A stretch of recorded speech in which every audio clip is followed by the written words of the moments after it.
Hello and welcome to another new episode. And we're here surrounded by a tree. Or you could say almost we're like tree huggers.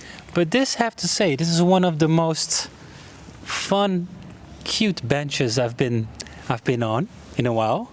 And I'm here together with Caspar. Thank you so much for picking this bench. Thank you so much for having me.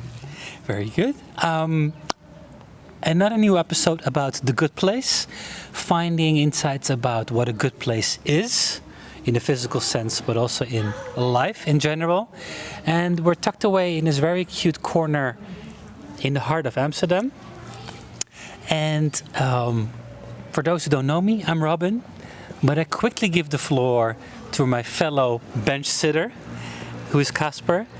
Welcome. Thank you. Please introduce yourself. And in fact, we don't know each other. It's the first time. Well. You're not so much a stranger, but Yep. I want to get to know you, and as much as you would like to share, of course. So don't feel pressured. Or yeah, cool. I'm sensible. Yeah. Tell us where we're at and who you are. Hello, my name is Caspar. I'm a street photographer, they say. I like to take pictures of strangers, candid moments. Sometimes I want to have a staged situation or a frame. I am almost every single day in Amsterdam for work, but also for the camera, etc. But I do live in Lelystad, which is a bit far away from here, roughly 45 minutes by train. And lots of people, they ask, oh, how on earth are you able to visit Amsterdam so many times during the week? I'm like, well... Every day, almost? Every night. Very early in the morning, also very late in the evening. Depends on how you schedule and time. It's all about, dividing your available time you have every day. Okay. What brought you to Lelystad? Actually, my wife and I, we are not kind of city people. Okay. So we don't party that much. We don't need those fancy or very cozy cafe places. So we... You don't have that in Lelystad? Well, we do have one, I think. We do have one, I think. Okay. But no, we are really two people who just want to be together in a very quiet place.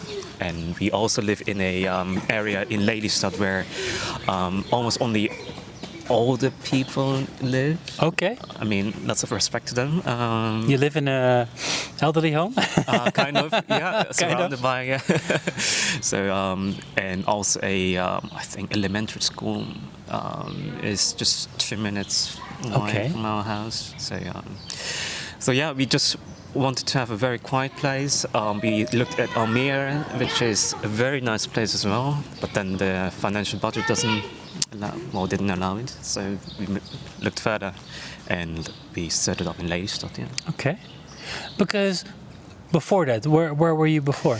Well, my parents still do live in Amsterdam. Okay. So that's where I always lived for almost 8 years, I think. 8, 7. Yeah.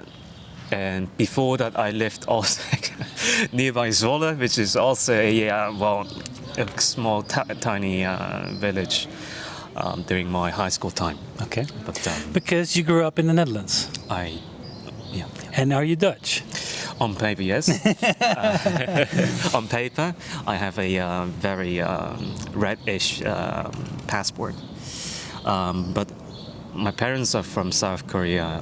I'm married to a South Korean person, by the way, and I also have 2 children who are currently with my wife in South Korea. Right, because you're a newly, just recent, you turned dad again for the second time. Yeah. Congratulations. It's hard to say how that is, Like, by the way, I'm also expecting a second one in June. So I think I feel you in some way. I don't even know how I would say this, or how that would work. Mm-hmm. But yeah. Okay, nice. And you've met your wife here in the Netherlands as well. I did, yeah. So there is a small Korean community here. Okay. Of people who lived here for ages, or second or third generations. Also, lots of students who are coming here for study. Yeah, yeah. Well, my wife was one of the students Okay. among them. Okay. And yeah, we met each other 8-9 years ago. Huh? So also officially my first ever girlfriend, and also officially my first wife. That's good, very good for her. Yeah. For me as well. For you as well. Yeah. Okay, nice. So she actually lived in South Korea. All her life indeed. Okay. Yeah. So Have you as well? very shortly. Okay. I think 4-5 years. All right. But I do remember, of course, those times. But it's not like if I would go back there right now, I will still feel like any tourists, not knowing the place. So Yeah. so yeah. Which is understandable if you mostly grew up here in the Netherlands, of course. Yeah. Yeah. Interesting. And your wife, of course, moved here to the Netherlands. Was it easy for her to adapt and settle in the Netherlands? Good question. I often ask her, should we maybe move back to South Korea, or do you wish to? Because some of the things you do on daily basis are quite different. So, but no, every time I ask her this question, she just replied, no, I really do like here. And I think she was, and she is now anyway, the same person, by the way. She is a quick adapter, by the way. So she adapts to new things. She's interested in new things. Yeah, nice. And which I really appreciate because, well, not the topic, but even though I look like this, to many South Koreans, I can be very Dutchy. Oh, yeah. So just thinking, sorry, about myself first. Very direct to things I like and do not like. Okay. Straightforward. Yeah. Indeed. Although the other way around, to Dutch people, I can be quite Korean. Like very polite, quite gentleman-ish. Yeah. Wanna be like. Yeah. And yeah, that's why lots of people in the workplace, they're like, oh, Caspar, because of you, I just got back pains because I bow to you every single morning. Korean people, they're like, oh, a bit too rude. Oh, yeah. Or I mean, to older people. Okay. But now I kind of adapted to it as well. But yeah. Interesting. Is that when you notice when you visited South Korea? Oh, yeah. Or when you visit South Korea? Yeah. So.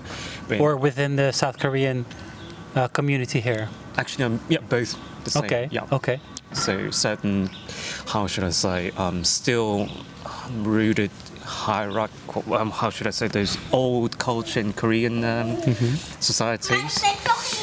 They, I often think it's quite difficult to understand, but also, how should I say, participate in that culture.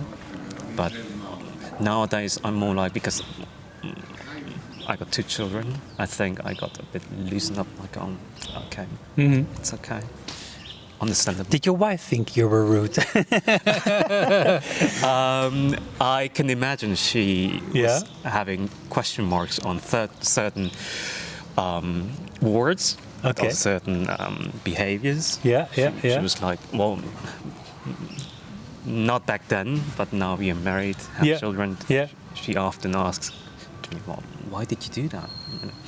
Good question, but... It's also can imagine how you want to educate your children, or could be. There's of course a difference between you who grew up here and your wife being So yeah, it's, interesting. So to be honest, maybe I'm going a bit too far on this topic, but oh no, we can go wherever we want. I think because I met my wife very early, adult life. I was 21, and I didn't have much my own life, so I didn't have those colored pages in my head, like I need to do this, this is the right thing. So I was quite flexible to bend, let's say that, or to grow into a person's life. And I think she really patiently waited. So she tried to give me enough time to think about certain things. And although she is, by the way, 6 years older than me, so I can imagine now I am older, a bit older than that time. It's easier to tell someone, hey, that's not the right way, or that's not the efficient way. I know it better. So that's something I can imagine she could have done to me, but she didn't, which I'm really, appreciative, because and that's why I think and that's also another thing, by the way, that age gap didn't play a role much in our relationship, marriage, and now as well. I think we just wanted to understand each other as a person. Yeah. Which, And you gave each other the time to understand each other. Absolutely, yeah. And so on. Yeah, beautiful. I think it's something that you see a lot of relationships. They rush into things a lot. Of course. And then they end up splitting up, and then you have kids who are, of course, it's more and more and more. Yeah. Now you at least know your base is right, and the intentions are right. Correct. To start a family. Yeah. It's lots. Well, how should I say? Now we have a family. Lots of people are, how should I say that? Fire you both had, like the how should I say, the love you had to each other. It's now a bit gone. So there is just ashes left. That's what they tell, of course. But that sounds dramatic. I mean, I have lots of people. They are asking me because that's another story. Again, sorry, lots of stories. But to many Korean people, my age and marriage, it's a bit in the early bird thing. Okay. So lots of people, they are marrying in a later age, by the way. All right. Or, of course, there are lots of other people or having that relationship way earlier. But this is about 27, 28, 29. You have kids. You know everything. Family thing. Okay. So is your wife still attractive, or in that sense? And I'm like, well, my wife is very good at pressing the reset button in everything. So maybe it's just me. Maybe I ate something wrong that day or every day. Maybe she's adding some other. I almost want to meet her. You know that. To have that counterpart conversation. And interesting. Yeah, I think she really. I learned also a lot from her. So I'm someone who would talk a lot. So that's why I invited you for this episode. to fill in the. Yeah. Okay. No, interesting. I think I'm also. I don't know. The Korean community at all. I've been talking on a public bench with Japanese, and there are some generic Asian things regarding Western culture, like directness and impatientness and coming across as rude. So it's not only, I think, in the Korean culture, I think it's also in the Japanese culture. Absolutely. And I also realized that the Dutch can be very demanding, and they speak up when they want something. So that's I also, even in contact with you, I have to be honest, like, you don't know how that person is or how he's going to respond. But then slightly I also saw that you are Dutch or grew up Dutch, so I thought, okay, he's used to these things.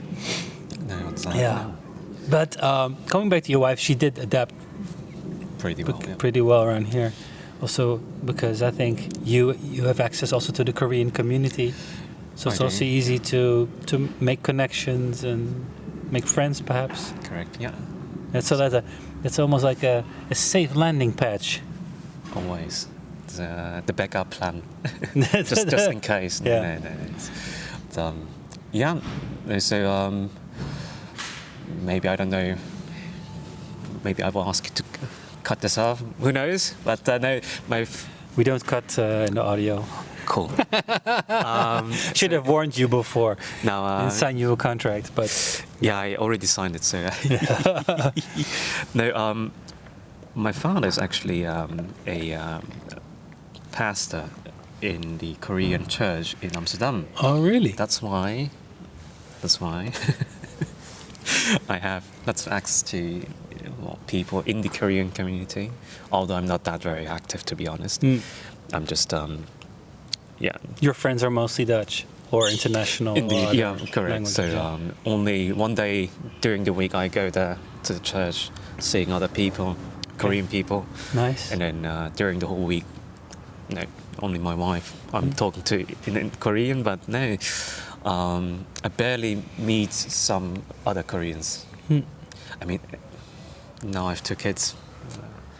Home is where it's the safest place, isn't it? Yeah, absolutely, absolutely.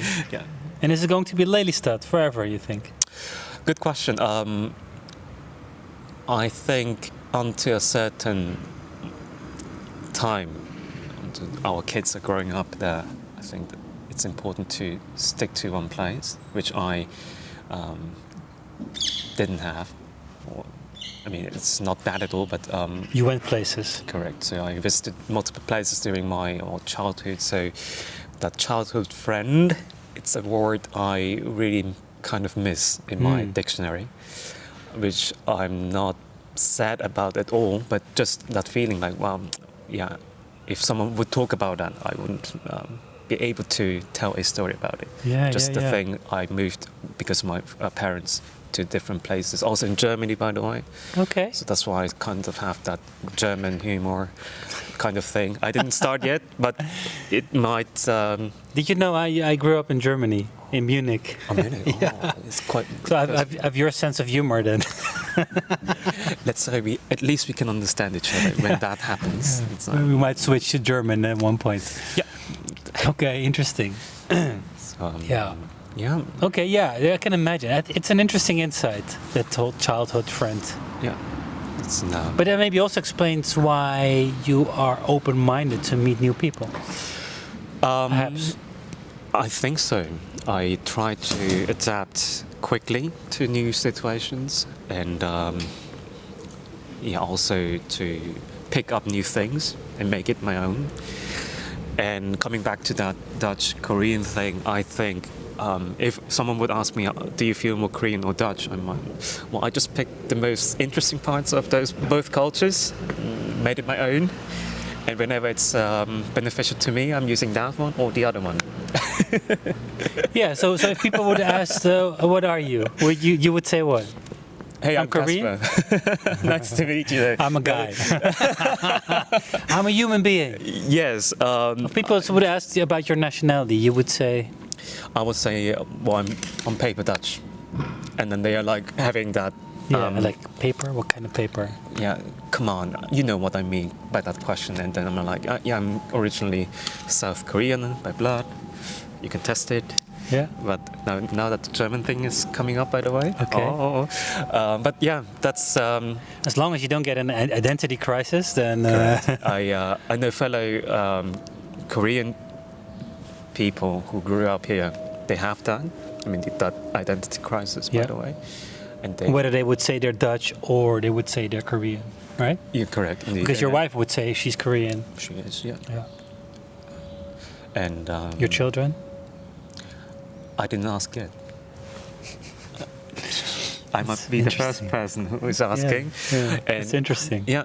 So, and because I didn't stick to one specific culture or, how should I say, country, I think I didn't have much, the identity crisis, no. And I couldn't understand those Korean people who were having those kind of thing. I'm like, if you make a problem out of it, it's a problem. True. But if you think it's a funny thing, only you get the question about it. It's a ice-breaking topic to a stranger. I like that. So, because I mean, you don't have to choose.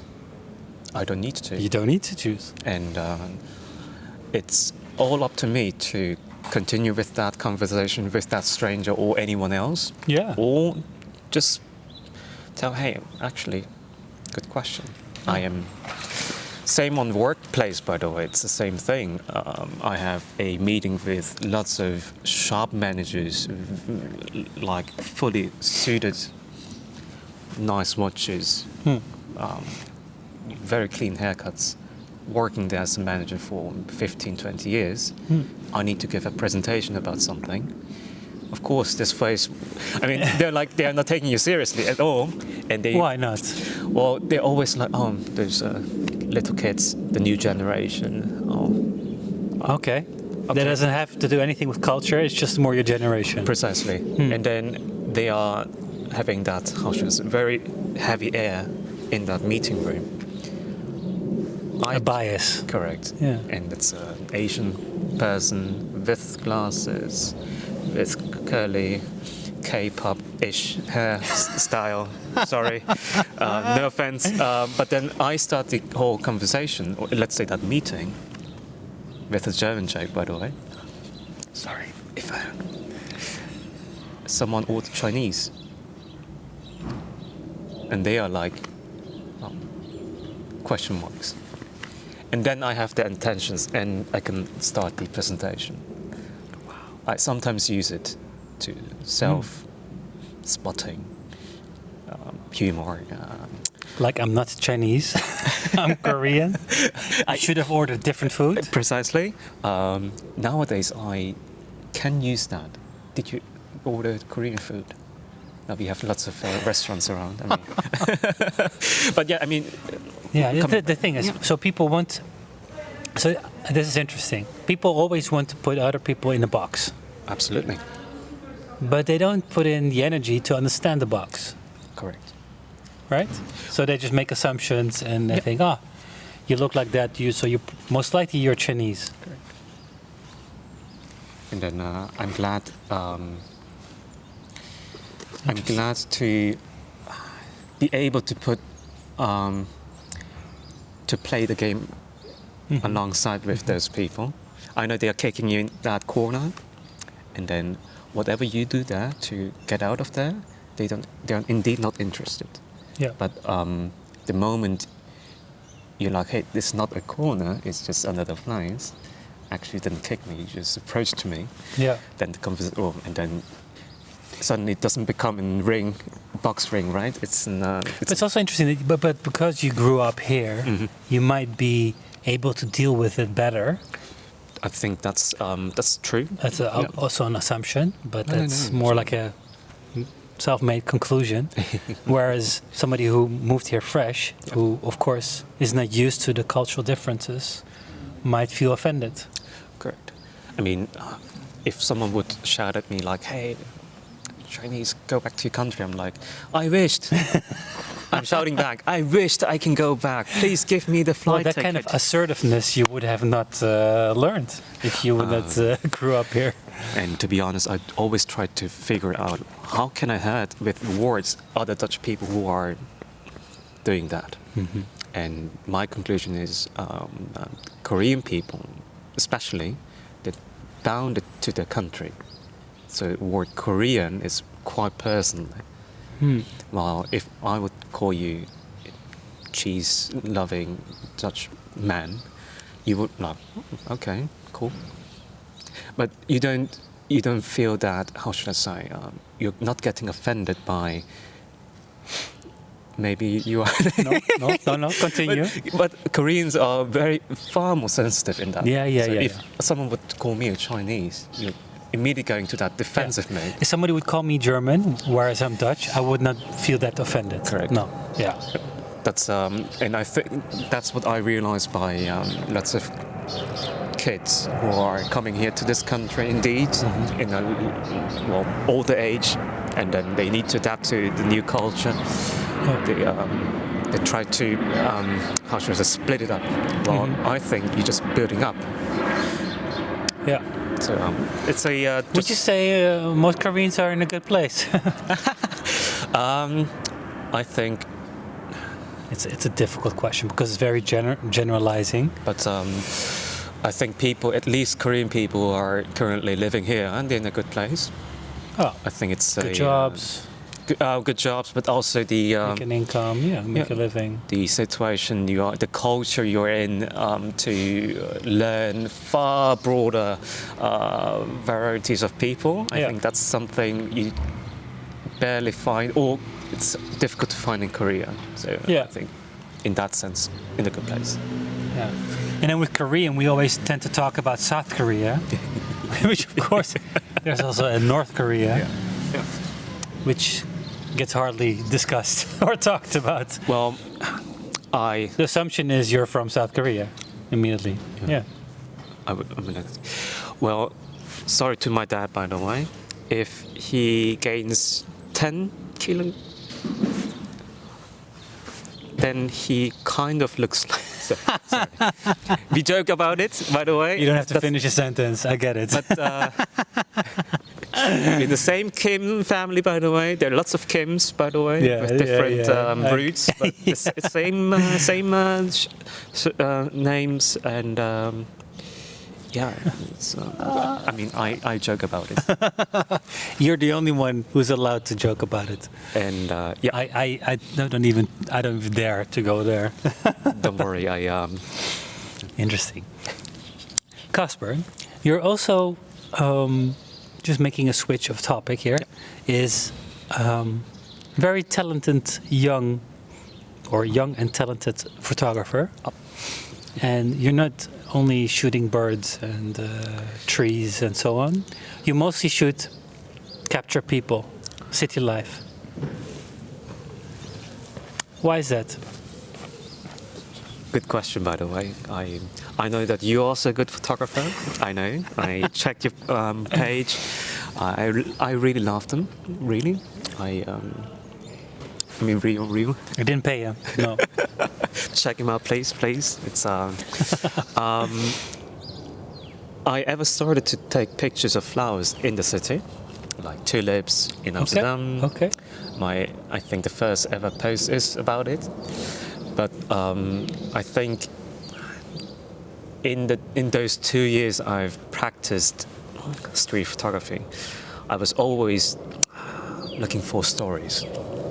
I wanted to document them on one single frame, and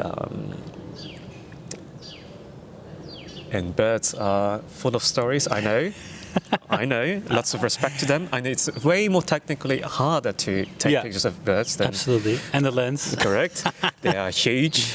I'm 169 only, so very short. I don't have. They would not see you. Correct. The lens is even taller than me. So, but I was always interested in other people's story.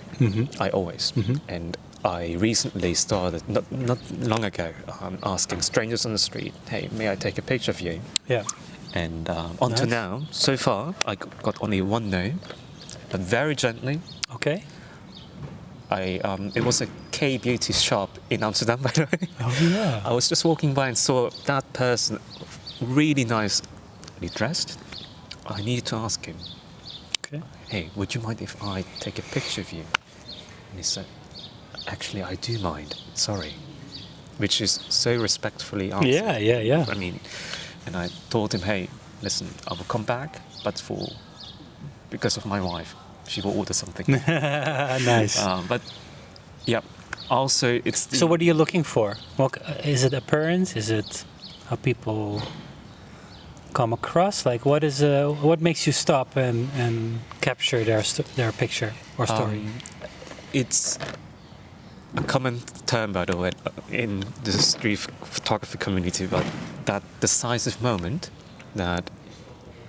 which triggers you once you see a person in that situation. Like I had recently a couple eating kibling on wooden planks in front of a market, They were not dressed like me, but really fashionable dressed. And they were just talking, laughing to each other. And I mean, it's so beautiful to see in a couple you wouldn't expect that, let's say. I would expect that couple more eating steaks. Yeah. But they were just doing that, not minding other people. And that's something I'm always looking for, is something different in the usual picture, let's say. Yeah. So that's what I'm currently looking. And you shoot mostly black and white? I also recently started with it, by the way. Okay. I always try. So you get a new style? Correct. Because I think, to me, the shooting color is way more difficult. Black and white,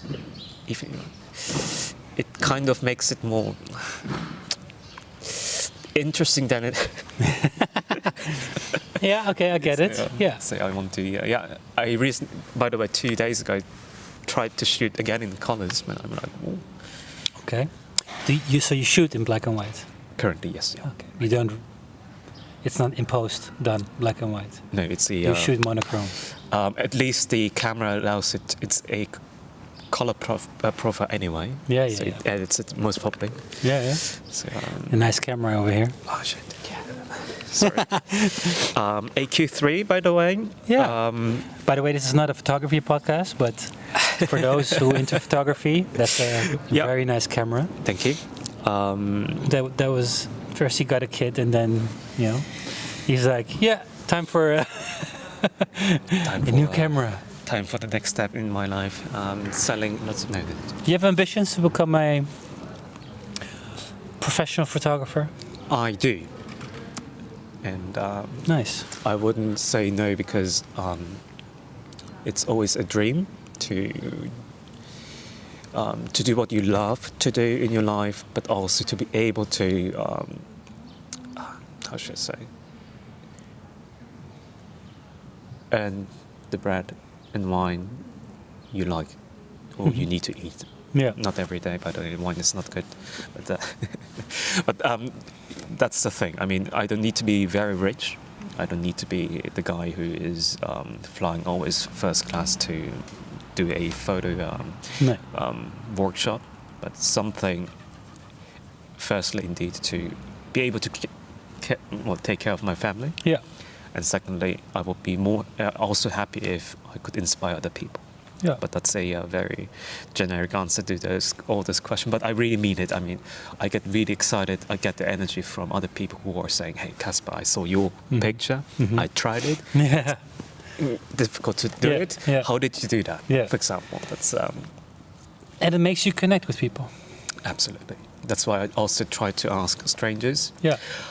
It's always, you see on Instagram as well, lots of people asking, "Hey, do you speak English?" Or, "Hey, I'm a photographer." But neither of those two things matters to me at all. And no judgment to those people, by the way. It's just more like, I'm always already having that face to them, like, tourist. no, you're standing there perfect. That way. You are the other way. Oh man, you look amazing. May I take a picture? Yeah. So you already give somebody a compliment? Not artificially, by the way. No, you mean it. I tell them what I saw. Like, "Hey, by the way." Yeah. You sitting there. So you connect. Yeah. You ask, "Can I take your picture?" Correct. And then I'm asking their email addresses. And then they get that picture. They do. Beautiful. And, once I start a newsletter, I will use them all. No. You're about to launch your own book, by the way. So whenever you got your email address, that book I want to. It's not a thick book I want to print and sell. It's actually a magazine-ish styled. Are these pictures taken everywhere or in Amsterdam? Mostly Amsterdam, because I only. It's funny. So this is he lives in Lelystad, but where he actually works is in Amsterdam. That's why. But where he actually works on his dream is also Amsterdam. You're right. So maybe we should know. Amsterdam is your playground. It is, and Look where we are right now. 2 streets further, it's Anne Frank's house. Yeah. Lots of people like me standing there with lots of expensive bags. But I'm always... But they're only visiting. Correct. Also with Leicas on it, by the way. But they're only visiting. Correct. And to me, it's more interesting to go to quiet places like this, to connect with local people, but also people who recently moved here, to hear their stories. And my wish is to capture at least one fragment of that part in a photograph. And that's what I all wish for right now. And 10,000 followers. And sorry, all these German things. It's triggering. But don't take everything he says too literal.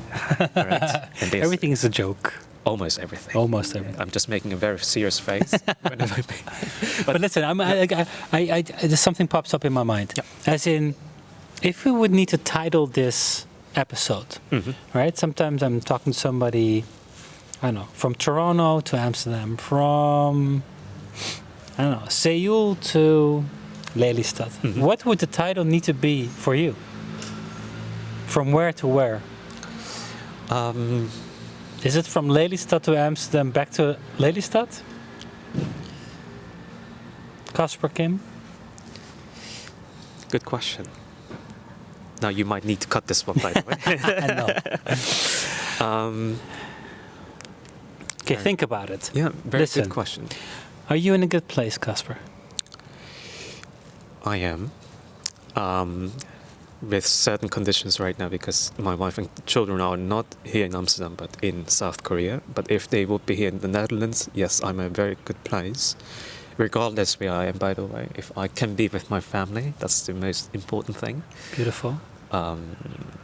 And once you have family, you will feel it. I was always skeptical about it, like family.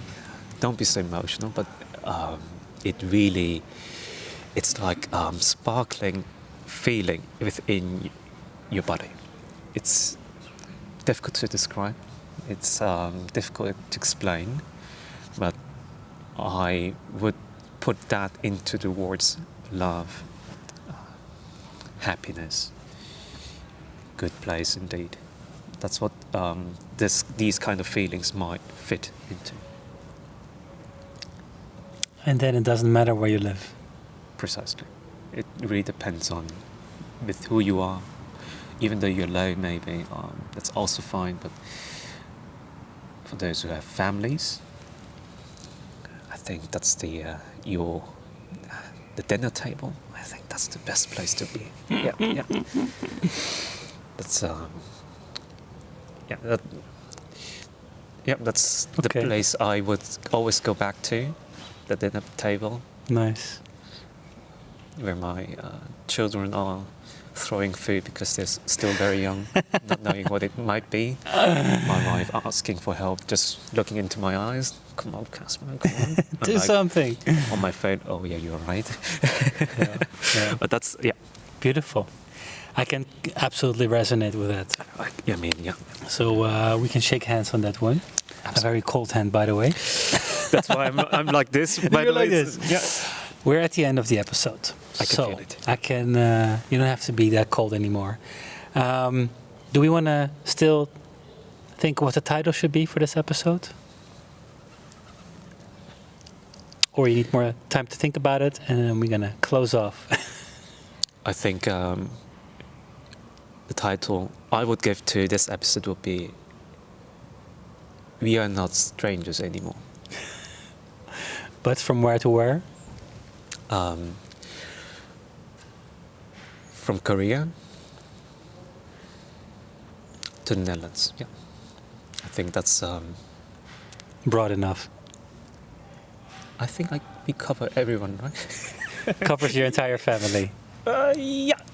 Okay, yeah. Let's do that way.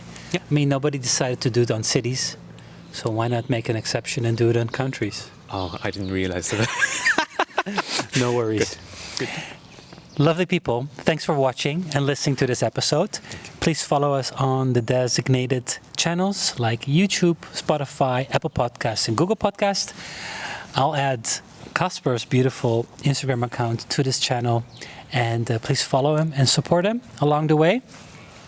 Then we bow. Thank you. We say thank you. Thanks so much. You're very welcome. Thank you. And hope your family will be back home soon. Thank you. Thank you. Have a nice day. Bye-bye.